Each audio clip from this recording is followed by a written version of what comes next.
regular reader. As if it is my daily meal, it is part of my daily meal to see this graphic copy every day for me to see.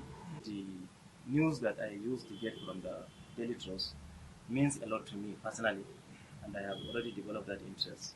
So whenever I come across any news which is from the national dailies, if it's not from the Daily Trust, as if even if I read from another paper, it means I have to come and authenticate with Daily Trust for me to see that I am satisfied. So the healthcare column of the Daily Trust, I'm a healthcare practitioner. The healthcare column of the Daily Trust matters a lot to me. This relationship you've had with Daily Trust, how far back does it go? I honestly, it is long. It has been very, very long. Up to the extent that I am a victim of insurgency. My house was burnt by the insurgents in 2014.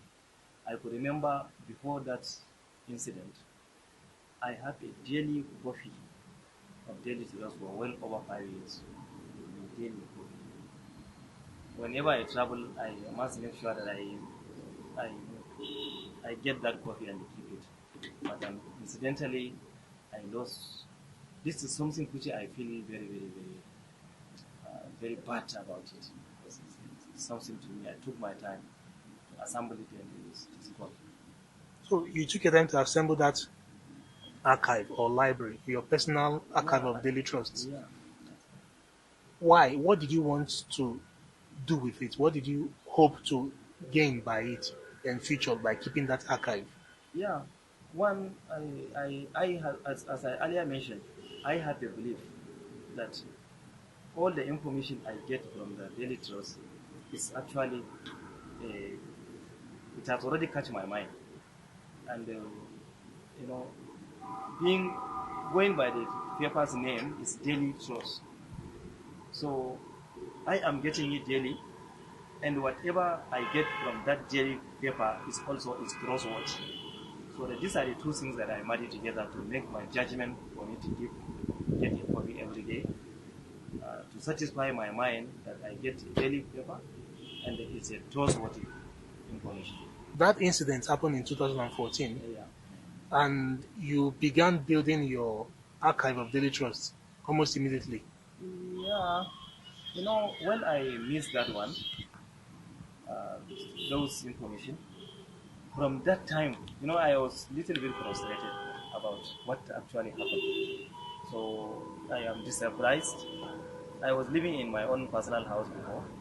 Now, incidentally, I was displaced and I am living in another location different from the one I know that I am already organized. So being in a new environment and I don't actually care much because of the present situation I have.